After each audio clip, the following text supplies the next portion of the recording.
in South Africa, our people are saying we must not worry about this new virus that is happening out there in China, because they're saying, nah, this is just going to affect the Chinese and the Western countries that are affected by the winter season.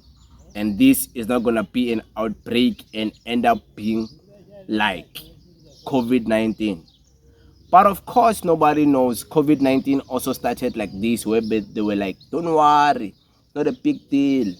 Gonna close all the all the transport, the flights, no more going to China, no more going where. Oh, this thing is now here. It started like that. We don't know with this what's gonna happen.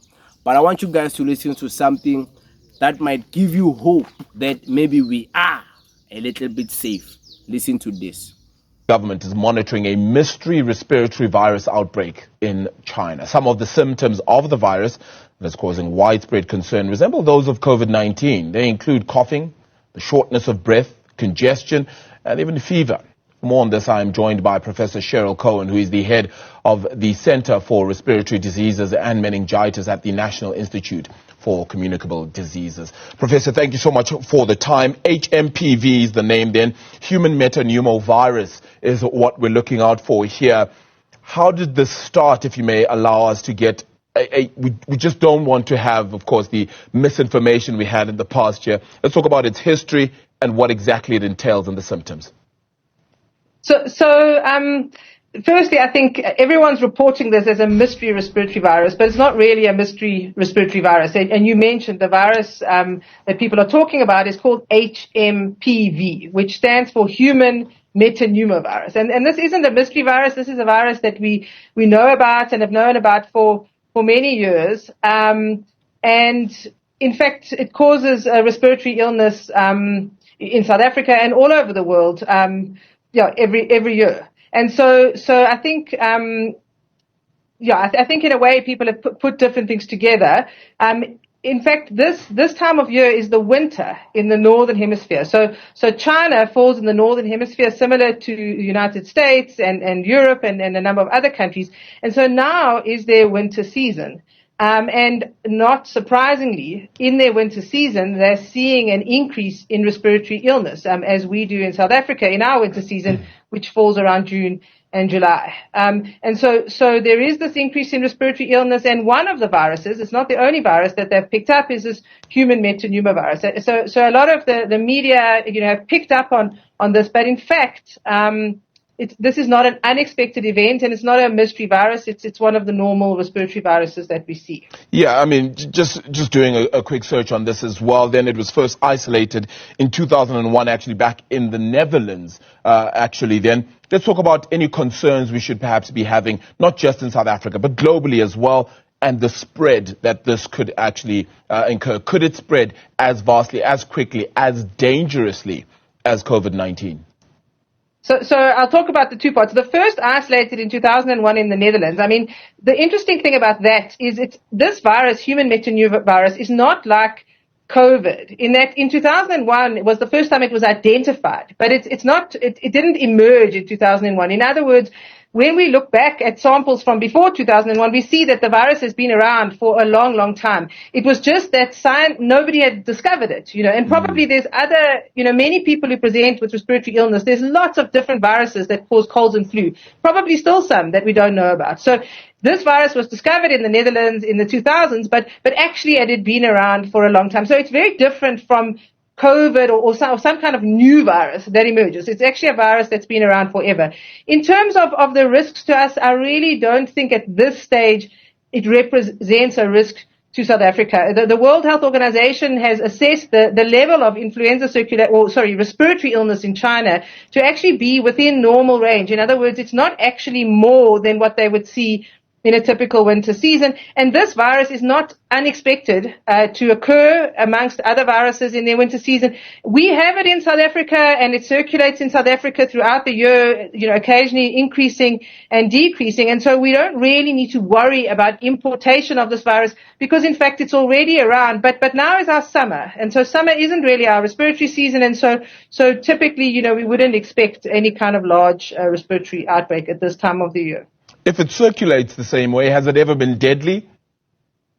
So, similar to many other respiratory viruses, these viruses, in most people, will cause mild disease, so cold and flu. And that's the same for other viruses, influenza, respiratory syncytial, even COVID.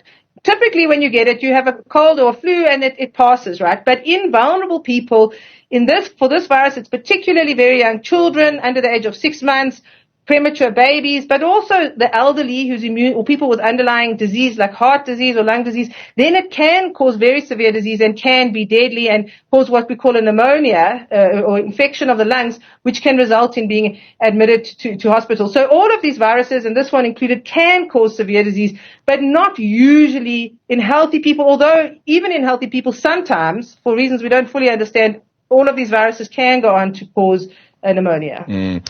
Help me understand. Does hMPV then spread in the same way? And I know I keep referring to COVID-19. It's just an easier way for people to perhaps understand it. In terms of the spread between persons, can it spread the same way, whether it be through orally, whether it be through hands, for example, as well? Are those still the concerns that we would have with hMPV? Yeah, absolutely. So this virus, like most respiratory viruses, COVID is a good example because people know about it. Flu is another good example. It spreads mostly through respiratory droplets. And then, of course, these droplets can get on your hands and they can get onto surfaces. And so the way to protect yourself against this virus is to wash your hands regularly. If you are sick, cover your nose and mouth, wear a mask, don't go to work.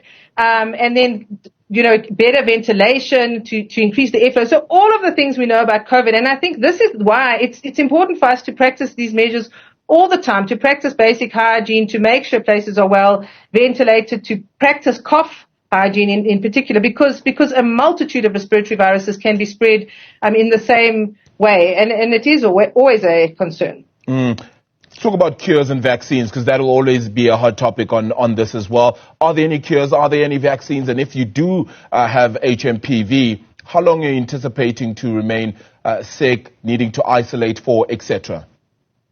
So this is a virus. So for most viral respiratory infections, in fact, we don't have specific treatments.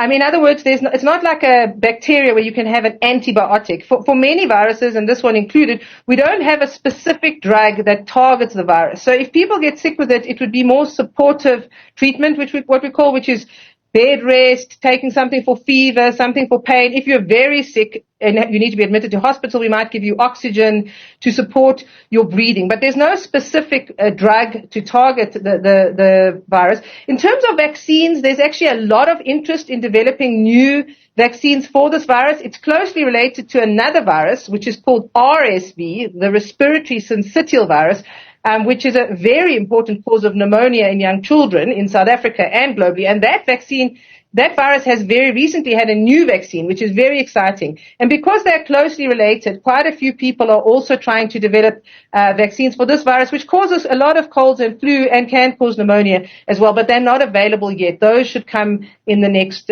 few years. Is it not of concern, though, Prof, that we're still talking about needing to wash hands, that perhaps we've reverted back to old ways? Is that a fear?